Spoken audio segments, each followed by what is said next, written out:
All right, family. What's going on, Seminoles? It's a beautiful Sunday, and I'm taking the dog and the kid, this kid, and that dog. I don't know if y'all can see him. There he is. Renegade. That's Renegade. And we are going on a little walk.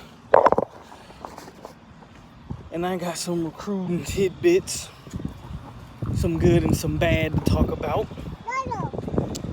Yes, son. No. No. But let's get with the good. We'll start with the good.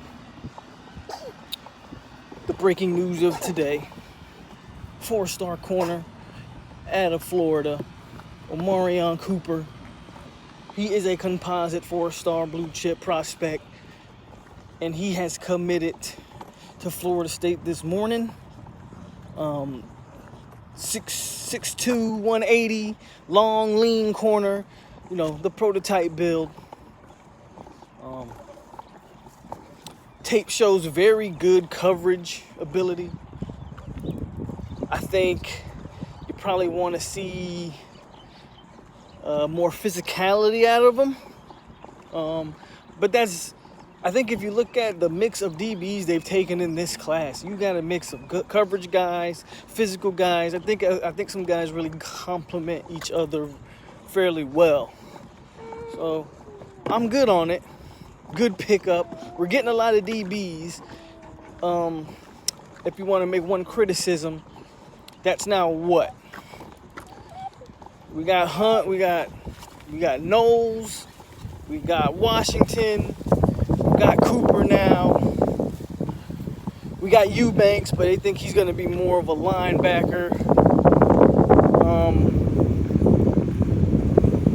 And we're still in the running, man, for at least 3 more defensive backs. Now, the other 3 are going to be more safety, and I'm talking mainly Arnold, Hari, and Collier.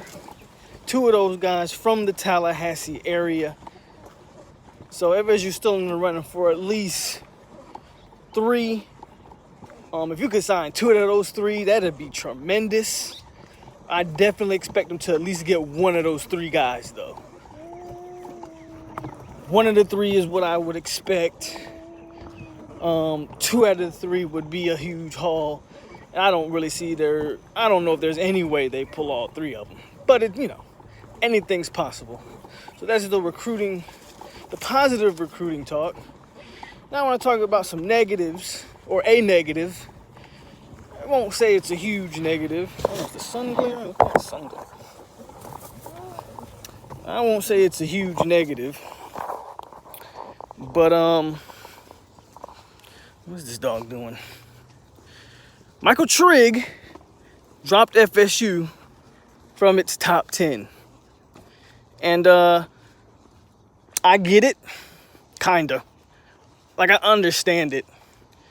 He felt some type of way, apparently, about the situation that unfolded earlier this week.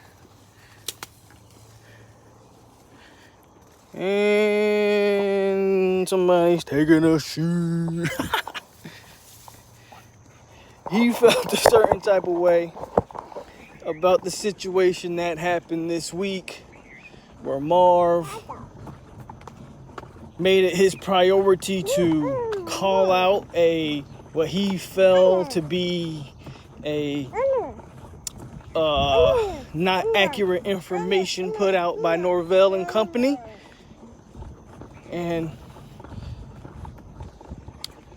I've talked at length about it in a reaction video, and then I did a live on Thursday because I wanted to get my point across. So I think I've talked about it enough not to really dive deep back into it.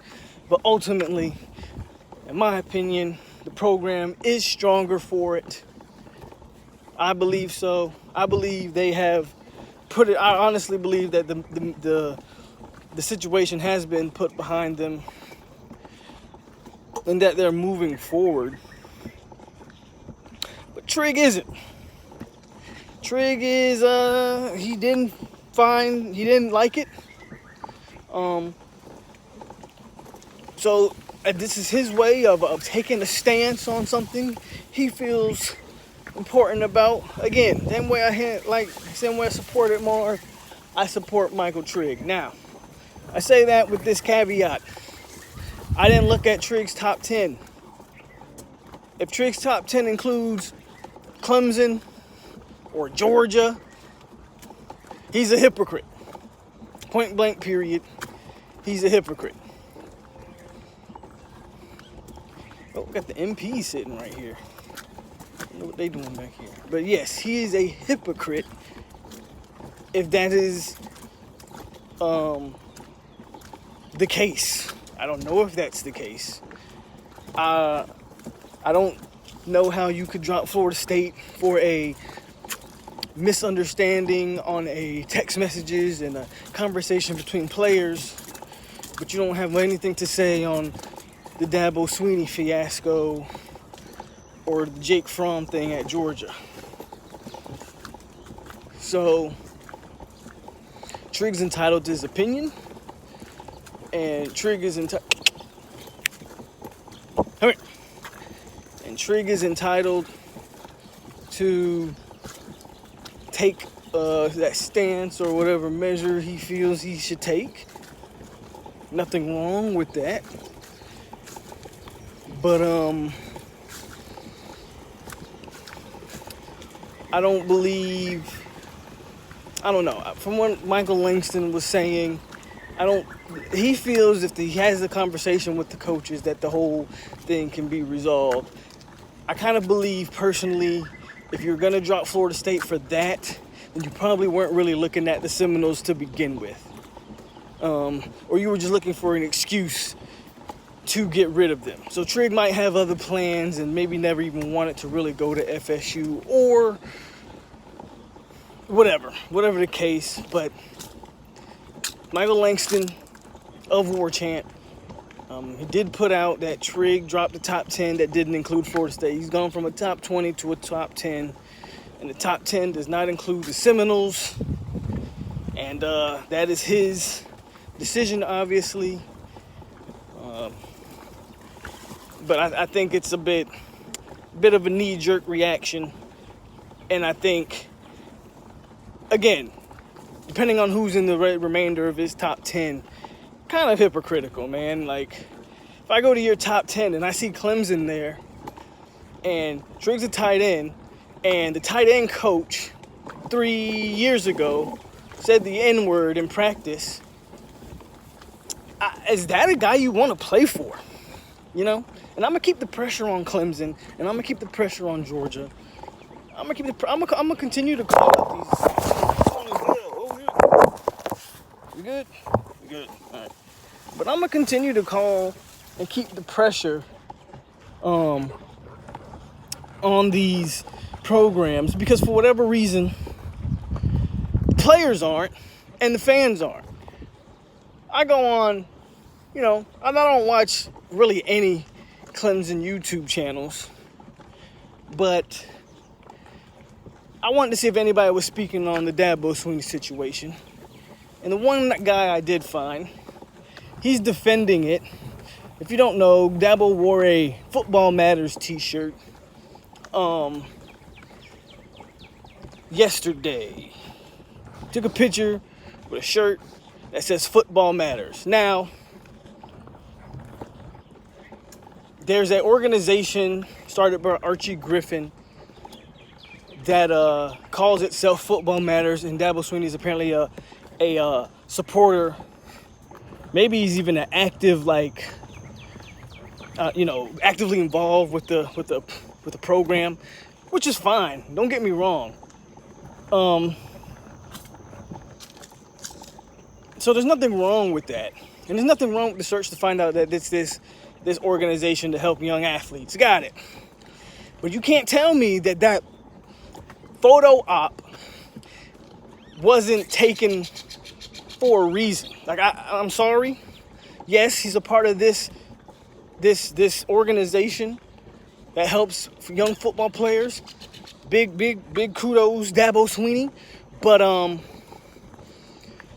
to me, it really looked like a way to kind of get his own message out there. Like, you could have just wore a blue shirt, dog. Like, you weren't doing a organization function for Football Matters, were you? Or weren't you? I'm not sure he was.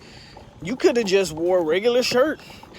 In this time and climate, with the message that's going on, I kind of find I don't think it's a coincidence that when Black Lives Matter is trending everywhere, you wear a Football Matters shirt. But it's okay. I can look past that. Not a big deal. There's some things I can't look past. And again, Trigg, that's what we really came here to talk. I kind of rambled on about Dabo, but like I said, I'm gonna keep the pressure on these other schools.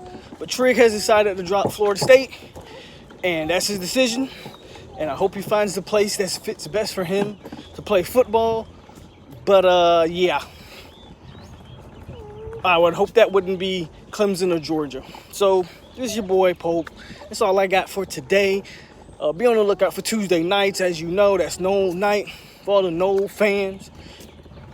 We got information galore, conversations galore. We finished up the offense last week. So this week, we're going to go through the defensive line. I'm going D-line, D-tackles, and D-ends. Going to break those positions down. Who starts, who doesn't, who red shirts, who contributes, all that good stuff. Tune into that Tuesday, 7 p.m. Eastern. Hey, it's your boy Polk. I'm out here. Y'all have a great Sunday, Seminole Nation.